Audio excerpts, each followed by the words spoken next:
اللہ تعالیٰ نے قرآن حکیم میں فرمایا ہے کہ الا ان اولیاء اللہ لا خوف علیہم ولا هم یحزنون، فرمایا خبردار ہو جاؤ، بے شک جو اللہ کے دوست ہیں انہیں نہ کوئی خوف ہے اور نہ وہ کبھی غمگین ہوں گے۔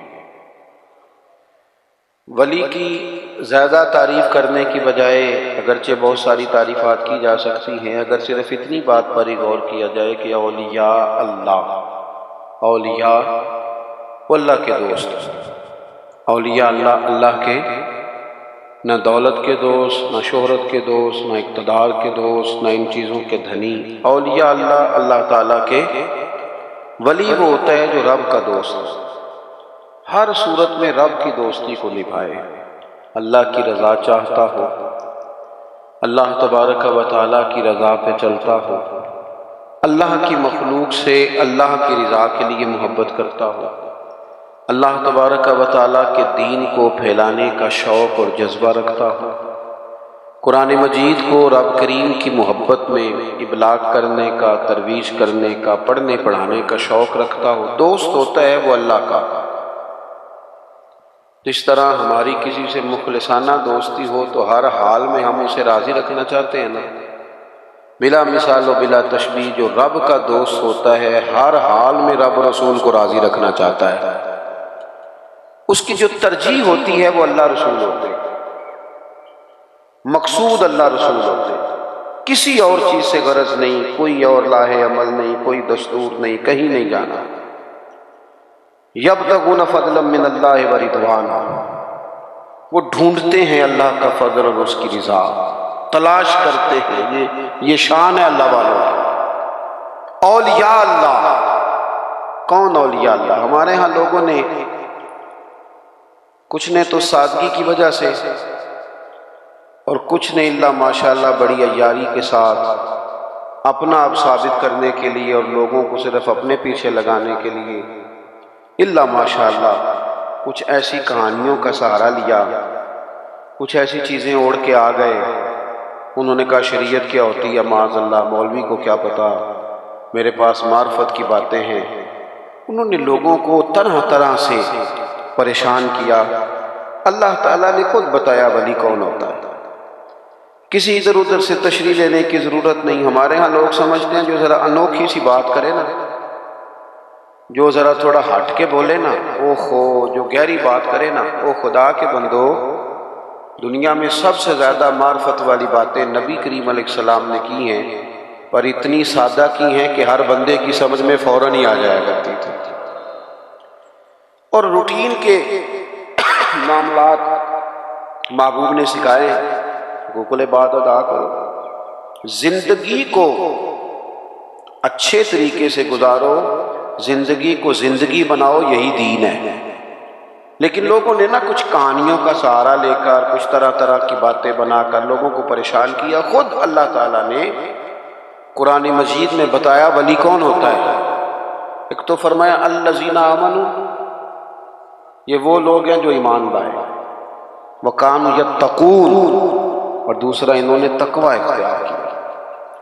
دو صفات قرآن نے ولی کی بیان کی، ایک تو اس کا ایمان کامل ہوتا ہے، وہ کچی پکی باتیں نہیں کرتا، ڈبل مائنڈڈ نہیں ہوتا، کر لوں نہ کروں، چلوں کہ نہ چلوں، ٹھیک رہوں گا کہ نہیں رہوں گا، آپ ایسے کیا کہتے ہیں، یہ کر لوں، یہ کچی پکی باتیں۔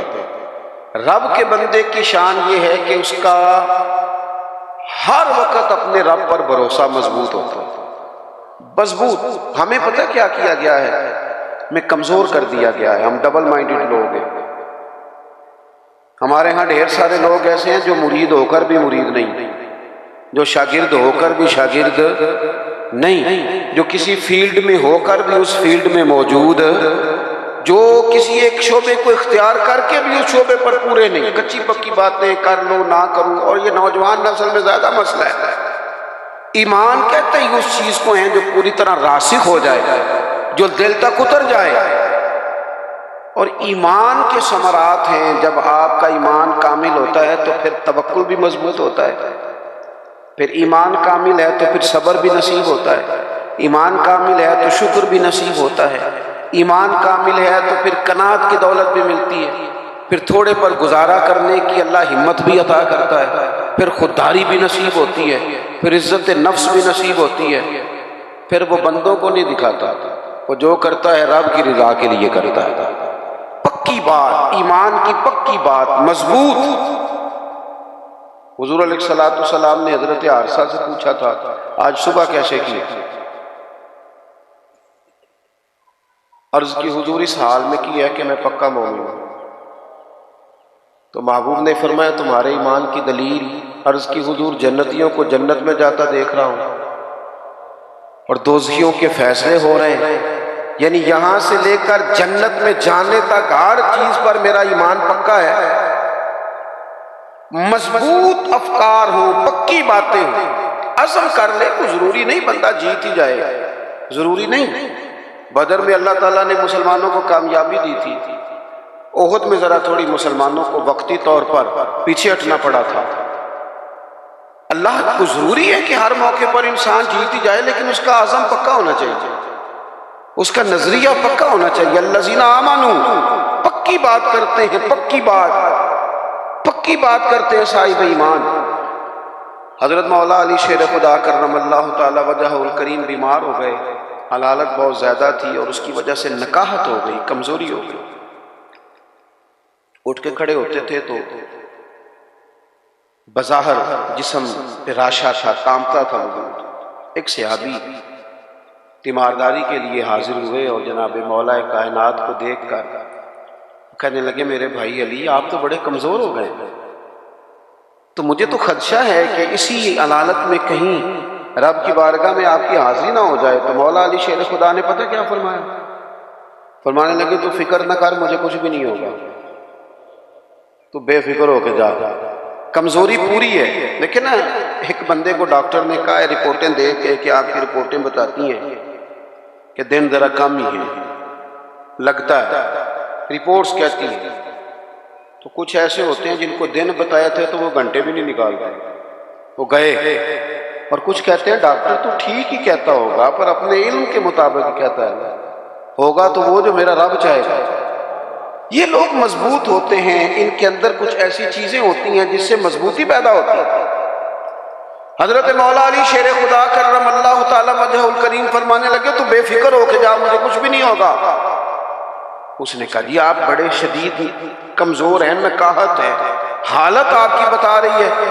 حضرت علی فرمانے لگے مجھے کچھ بھی نہیں ہوگا۔ کہنے لگا جی کوئی اس کی وجہ؟ فرمانے لگے وجہ ہے نا، اللہ کے محبوب علیہ الصلوۃ والسلام نے فرمایا کہ علی تو اس وقت دنیا سے جائے گا جب تیری داڑھی خون سے رنگین ہوگی، تیرے اوپر خنجر سے، نیزے سے، تلوار سے وار کیا جائے گا۔ میں بیماری سے نہیں جاؤں گا، میں تو میدان کے اندر مجھ پر حملہ کیا جائے گا۔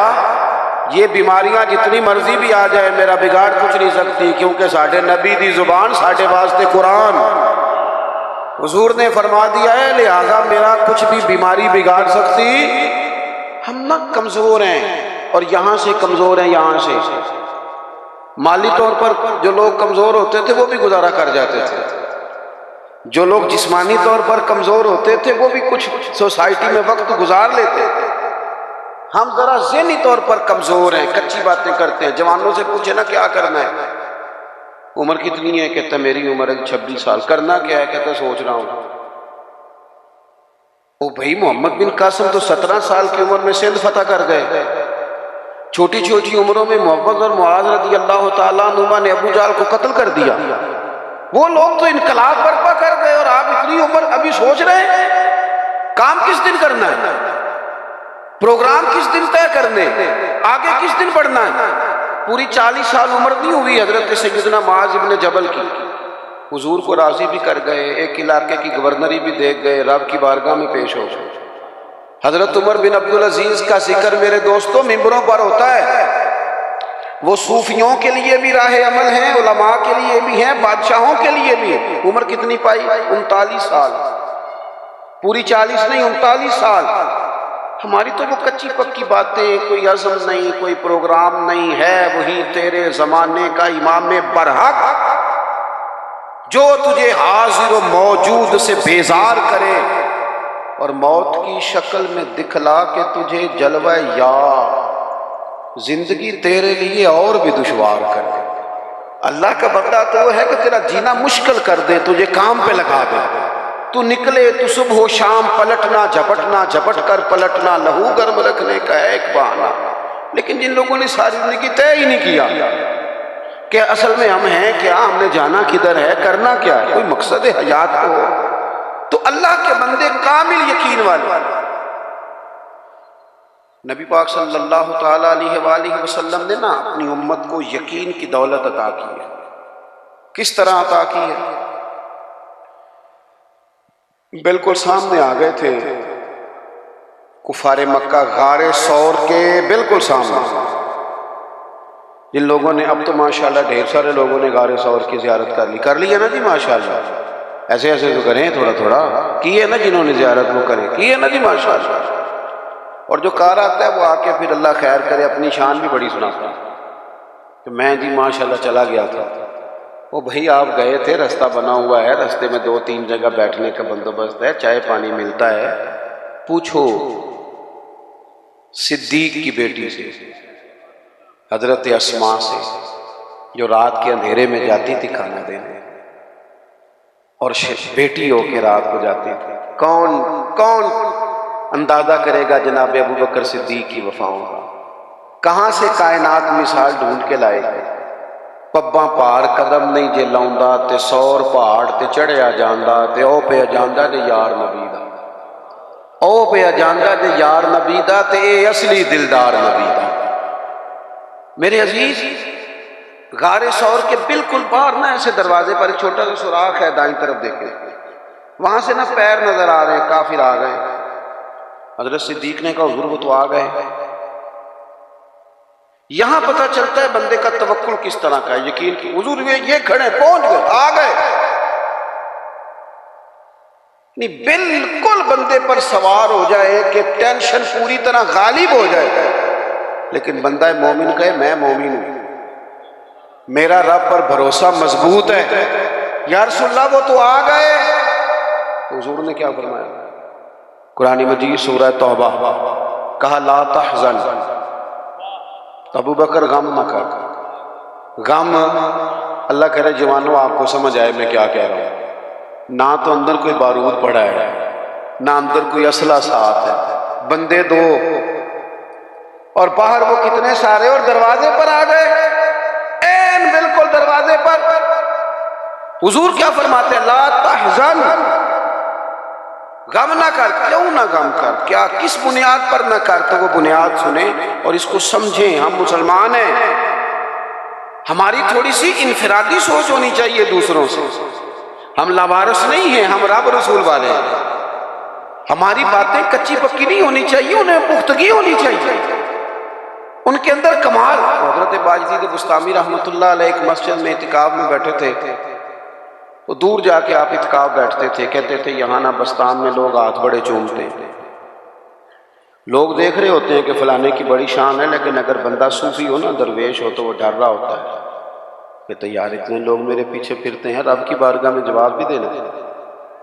تو حضرت باجدید نے ارادہ کیا کہ دور جا کے کہیں اعتکاف بیٹھنا ہے، اٹھ بلیا چلو تھے وسیع، جتھے وس دے نہیں ساری گلے، نہ کوئی ساڈی ذات پچھانے تے نہ کوئی سانو منے۔ دور جا کے تو لوگ جانتے نہیں تھے، تو حضرت اپنا خشک راشن وغیرہ ضروریات کی چیزیں لے گئے تھے، اعتکاف بیٹھے تھے۔ جو بندہ بھی آتا کہتا بابا روٹی کہاں سے کھاؤ گے؟ فرمانے لگے بھی اللہ اسباب بنائے گا، انشاءاللہ بہتری ہو جائے، کچھ میرے پاس سامان۔ کہنے لگے نہیں وہ تو ٹھیک ہے، پر کیسے؟ میں کہا میں کہہ رہا ہوں اللہ دے گا، اللہ تعالیٰ کو کسی واسطے کا محتاج تو نہیں، معاذ اللہ، وہ دے گا۔ اگرچہ دنیا اسباب سے چلتی ہے، پر کچھ چیزیں میرے پاس ہیں، لیکن وہ جو بھی آتا نا، روٹی کہاں سے کھاؤ گے؟ حضرت باجدید رحمۃ اللہ علیہ ایک دن فرمانے لگے، جب تنگ آ گئے نا، ہر نمازی پوچھتا، تو آپ فرمانے لگے یہ 7 یہودیوں کا گھر ہے، میں نے پیسے دے دیے، 2 روٹیاں صبح 2 شام مجھے دے دیا کریں گے، اور ذرا اونچی آواز میں کہا تاکہ سارے سن لیں۔ وہ لوگوں نے پوچھنا چھوڑ دیا۔ سر شام حضرت باجدید نے سارے نمازی بٹھا لیے، کہنے لگے سنو یار، جب میں تمہیں کہتا تھا نا رب دے گا، تم پوچھتے تھے کیسے، اور جب میں نے کہا کہ ان کے گھر سے آ جائیں گی تم چپ کر گئے ہو۔ آؤ نا دوبارہ سے سوچیں کہ ہمارا یقین کامل کدھر ہے، آؤ نا دیکھیں کہ وہ توکل کدھر ہے۔ اقبال کہنے لگے سن اے تہذیب حاضر کے گرفتار، غلامی سے بدتر ہے تیری بے یقینی، کہ جو تو کچی پکی باتیں کرتا ہے تو غلاموں سے بھی بدتر زندگی گزار رہا ہے۔ پکی بات ہو، مضبوط اعصاب ہو، مضبوط بات، اس میں جھول نہ ہو، اس میں کمی نہ ہو، اس کے اندر کوئی ایسا انداز فکر نہ ہو، انسان مضبوط افکار کے ساتھ آگے چلے تو پھر وہ یقین کامل کی دولت کی طرف بڑھتا ہے، پھر اسے مضبوطی نصیب ہوتی ہے۔ لیکن ہمارے ہاں یہ ہوتا ہے کہ بہت کمزور لوگوں کی باتیں ہیں، بڑی کچی باتیں ہیں۔ نبی کریم صلی اللہ تعالی علیہ وسلم فرما رہے ہیں غار ثور میں، آپ کی توجہ ہے میری بات پر، سامنے کھڑے ہیں قریش مکہ، حضور کیا کہتے ہیں؟ لا تحزن، غم نہ کر۔ حضور کوئی سبب بھی تو ظاہری ہونا چاہیے نا کسی چیز کا، لیکن کریم نے کہا لا تحزن، ابو بکر غم نہ کر۔ کیوں نہ کر؟ ان اللہ معنا، اس لیے نہ کر کہ بے شک اللہ ہمارے ساتھ ہے۔ جن کے ساتھ رب ہو وہ دنیا داری کے معاملات میں کبھی غمگین، جن کے ساتھ رب ہو۔ لیکن ہم نا وہ اکبر اللہ آبادی نے کہا تھا کہ مصیبت میں بھی اب یاد خدا ہم کو نہیں آتی، دعا منہ سے نہ نکلی، جیبوں سے عرضیاں ہی نکلی۔ ہم نا دفتروں کے چکر تو کاٹتے ہیں، مصلی نہیں بچھاتے، ہم سفارشیں تو ڈھونڈتے ہیں، دعائیں نہیں کرتے، ادھر ادھر سے اپنے تعلقات تو لڑاتے ہیں لیکن اللہ کی رحمت کو نہیں مناتے۔ ایک تو ولی کی شان یہ ہے کہ کامل ایمان، اور دوسری بات وَكَانُوا يَتَّقُونَ، ولی متقی ہوتا ہے، تقوی والا، پرہیزگار۔ نمازی کو پرہیزگار نہیں کہتے، نماز پڑھنے والا نمازی ہے، حج کرنے والا حج کرنے والا حاجی ہے، قرآن شریف پڑھنے والا قاری ہے، یاد کر لینے والا حافظ ہے۔ گناہ سے بچنے والے کو پرہیزگار کہتے ہیں، متقی کہتے ہیں جو گناہ سے پرہیز کرے۔ اور میں آپ کو صحیح بتاتا ہوں، تجربہ کر لینا، دوائی کھانا آسان ہے، پرہیز کرنا، اسی طرح نماز پڑھنا بعض اوقات آسان ہے لیکن پرہیز کرنا، نمازی بن کے دکھانا مشکل ہے۔ پرہیزگار، متقی کہتے ہیں پرہیزگار کو۔ میں ایک دفعہ اپنی اماں جی کو لے کے ڈاکٹر کے پاس گیا ہوا تھا، تو ایک اماں جی آئی ہوئی تھی بوڑھی، وہ ہم سے پہلے ان کا نمبر تھا، تو کھانس رہی تھی بڑا۔ تو ڈاکٹر کہنے لگا اماں جی جی تسی چول چھڑ دیندے ہو تو پھر میں دوائی بھی تہاڈی کٹا دینا، جی تسی چول نہیں چھڑنے تو پھر میں دوائی لکھ دینا۔ تو اماں جی تھوڑی دیر چپ رہیاں تے بعد کہنے لگے پتر تو دوائی لکھ ہی دے۔ یعنی پرہیز مشکل کام ہے، لوگ دوائی کھا لیں گے اور سالوں کھا لیں گے، لیکن پرہیزگاری، متقی پرہیزگار وہ بندہ ہوتا ہے جو بولنے میں بھی محتاط ہو، کھانے میں بھی محتاط ہو، بے لگام نہ ہو، سوچ کے بولے، حلال کھائے، طیب بات کرے، وہ کسی کے ساتھ گفتگو کرنے میں ڈرے کہ اس کی دل آزاری نہ ہو جائے، وہ محتاط ہو، محتاط۔ ہمارے یہاں لوگوں کو باتیں کرنے کا بڑا شوق ہے، وہ اتنی باتیں کر جاتے ہیں پتہ ہی نہیں ہوتا کس کس کو تکلیف دے جاتے ہیں۔ اپنے آپ کو بتانے کا بڑا شوق ہے، وہ اس قدر زیادہ آگے بڑھتے ہیں کہ کئی دفعہ نا اس میں کمزوری آ جاتی ہے کہ وہ دائرہ کار کراس کر گئے۔ متقی شخص وہ ہوتا ہے جو ذرا محتاط ہو، احتیاط والا ہو، پرہیزگار ہو۔ حضرت سیدنا عمر فاروق رضی اللہ تعالیٰ عنہ نے نا حضرت ابی بن کعب رضی اللہ تعالیٰ عنہ سے ایک دفعہ پوچھا، اگرچہ حضرت عمر بھی بڑے عالم تھے لیکن جناب ابی بن کعب رضی اللہ تعالیٰ عنہ قرآن مجید بڑا سونا پڑھتے تھے، اس لیے ان کی ذمہ داری تھی کہ وہ تراویح کی امامت کریں گے۔ آپ نے پوچھا کہ اے ابی بن کعب، آپ بڑے حدیث کے جاننے والے ہیں اور قرآن مجید پر بڑی آپ مطالعہ کی نظر رکھتے ہیں، بس مسئلہ تو بتائیں۔ یہ مسائل پوچھنے کا نا ہمیں بھی ذوق بنانا چاہیے، جب شوق ہو جاتا ہے، ذوق ہو جاتا ہے، پھر دل بھی لگ جاتا ہے۔ حضرت ابی بن کعب رضی اللہ تعالیٰ عنہ سے حضرت عمر نے سوال پوچھا، کہا جناب بتائیے، یہ بار بار کئی بار اللہ تعالیٰ نے قرآن مجید میں تقوی کی بات کی ہے، بار بار کہا ہے پرہیزگاری اختیار کرو، تاکہ تم پرہیزگار بن جاؤ۔ اللہ پرہیزگاروں کے ساتھ ہے، اللہ پرہیزگاروں سے محبت کرتا ہے۔ تو یہ پرہیزگار کون ہے، یہ تقویٰ کیا ہے؟ تو بڑی سادی سی مثال دی حضرت ابی بن کعب نے۔ آپ کو سمجھ آ رہی ہے میری باتوں کی؟ تھک تو نہیں گئے آپ لوگ؟ ہر بات میں تو ایسے نہ کریں، سوچ کے کریں۔ حضرت ابی بن کعب رضی اللہ تعالیٰ عنہ سے پوچھا کہ بتائیے متقی کون؟ یہ آپ نے تعریف یاد رکھنی ہے تقوی کی، اگرچہ بہت ساری تعریفات موجود ہیں، لیکن حضرت ابی بن کعب کہنے لگے اے عمر، اگر آپ تنگ رستے سے گزر رہے ہوں، دونوں طرف جھاڑیاں ہوں، کانٹے دار جھاڑیاں، رستہ تنگ ہو، اور آپ نے کھلا لباس پہنا ہو تو آپ کیسے گزریں گے؟ تو حضرت عمر کہنے لگے بڑی صاف سی بات ہے، ذرا کپڑے سمیٹ لوں گا اور تھوڑا سا نہ ادھر ادھر دیکھ کے محتاط ہو کے گزروں گا کہ میرے کپڑے جھاڑیوں سے الجھ نہ جائیں۔ حضرت ابی بن کعب کہنے لگے بس یہی سادی سی بات ہے، دنیا میں بھی دونوں جانب گناہوں کی جھاڑیاں ہیں، جو ذرا اپنے آپ کو سمیٹ کے گزر جائے اسے متقی اور پرہیزگار کہا جاتا ہے۔ ذرا سمٹ کے گزرے، غیر محتاط نہیں، بات کرے تو احتیاط سے، اور سب سے بڑا مسئلہ رزق کے معاملے میں محتاط ہو۔ جو لوگ رزق حرام کھاتے ہیں نا، روحانی زندگی ختم ہو جاتی ہے بالکل۔ رزق حرام سب سے بڑا نقصان یہ کرتا ہے کہ بندے کی عبادت کی لذت چلی جاتی ہے، سجدے میں ذوق نہیں آتا۔ متقی لوگ نا احتیاط سے زندگی گزارتے ہیں، وہ خیال کرتے ہیں، وہ سوچتے ہیں کہ یہ چیز آئی ہے تو کہاں سے آئی ہے۔ ان کی زندگی کے اندر یہ احتیاط پائی جاتی ہے۔ حضرت عبداللہ ابن عمر رضی اللہ تعالیٰ عنہ بڑے عالم تھے، حج کے مسائل سب سے زیادہ حضرت عبداللہ ابن عمر کو آتے تھے۔ اذان سنو۔ تو متقی آدمی وہ ہے جو تھوڑا سا پرہیز کرے۔ ہمیں نا اپنے اوپر تھوڑی پابندیاں لگانی پڑیں، ہمیں صرف اس چیز کی طرف بڑھنا ہوگا جو اللہ تعالیٰ نے ہمارے لیے جائز رکھی، جو ہمارے لیے درست نہیں ہے، ہمارا حق نہیں ہے، اس سے پوری طرح بچیں گے تو متقی کہلائیں گے۔ اور ویسے بھی جب انسان تقوی کے راستے پہ رہتا ہے تو وہ تھوڑا سا باوقار رہتا ہے، وفادار رہتا ہے، اور جب وہ کوئی پرواہ نہیں کرتا، ادھر مرضی نکل جاتا ہے، تو پھر وہ آہستہ آہستہ اپنی نظروں میں اپنے آپ کو بے وقت سمجھتا ہے۔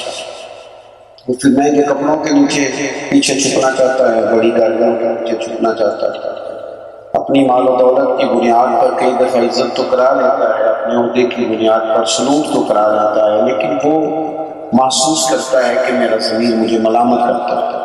اللہ کے بندے وہ تھے جو ذرا احتیاط سے چلتے تھے، بس چونکہ اذان ہو گئی ہے بات کو ختم کرنا ہے۔ امام احمد بن حنبل رحمۃ اللہ علیہ نے 14 جلدوں میں حدیث پاک کی کتاب ان کی ملتی ہے، مسند احمد، آج کل 14 جلدوں میں چلتی ہے۔ اتنے بڑے عالم تھے امام احمد بن حنبل، اتنا بڑا ان کا نام ہے، احادیث مبارکہ کی اتنی بڑی خدمت ہے، اتنا اللہ نے انہیں نوازا ہے، اعزاز دیا ہے۔ کسی نے پوچھا کہ حضرت کبھی کسی کے سوال سے پریشان بھی ہوئے تھے؟ فرمانے لگے کہ نا ایک بوڑھی اماں آ گئی مسئلہ پوچھنے، پردے کے پیچھے اسے بٹھایا، اس نے سوال پوچھا، بس میں بات ختم کرنے لگا۔ مسئلہ پوچھا اس نے، کہنے لگی حضرت مسئلہ یہ پوچھنا تھا کہ میں نا غریب عورت ہوں، بیوہ ہوں، اولاد میری کوئی نہیں، تو میں کسی سے لینا پسند نہیں کرتی، میں محنت کر کے کماتی ہوں، چرخے پہ نا سوٹ بناتا ہوں، کئی دفعہ میرا دل کرتا ہے کہ چاند گئے کافی زیادہ ہے روشنی چاند کی، تو میں چھت پہ چرخہ رکھ لیتا ہوں، سوٹ کاٹتا ہوں۔ مسئلہ یہ پوچھنا ہے کہ کچھ دنوں سے اس طرح کی روٹین ہے کہ میں رات کو چھت پہ ہوتی ہوں تو بادشاہ کا لشکر گزرتا ہے جو میلوں پر محیط ہوتا ہے، لمبا لشکر، ان کے پاس بڑی بڑی لالٹینیں روشنی نہ ہوتی، وہ کچھ روشنی میرے چرخے پہ پڑ جاتی ہے پوچھنا یہ تھا کہ اس روشنی میں کاٹا ہوا سوٹ میرے لیے جائز ہے کہ نہ جائز ہے؟ امام صاحب کہتے ہیں کہ میرا جسم کانپنے لگا، خود بخود آنسو نکل گئے۔ میں نے اس کا خون سے جھٹپٹ پوچھا کہ تو کون ہے؟ کہنے لگے آپ سے سوال پوچھا، آپ جواب دیجیے۔ میں نے کہا خدا را بہن بتاؤ تو صحیح۔ کہنے لگے ایک درویش ننگے پاؤں بغداد کی گلیوں میں چلتا ہے، اسے بشر آقا کہتے ہیں، میں اس کی بہن ہوں۔ پوچھنا تھا آپ سے سوال کہ وہ پیسے میرے لیے درست ہیں کہ نہیں؟ حضرت امام احمد بن حنبل فرمانے لگے کوئی اور ہوتا تو شاید میں بات اور بتاتا، تم سے لوگ دین سیکھ لیتے، تمہارے گھر سے لوگ خیر پاتے ہیں، تمہارے لیے درست نہیں۔ تم گزر تھوڑا سا محتاط زندگی گزار۔ ہمارے ملک کا سب سے بڑا مسئلہ یہ ہے کہ لوگ اپنا حق نہیں لیتے، سب کا حق لینا چاہتے ہیں۔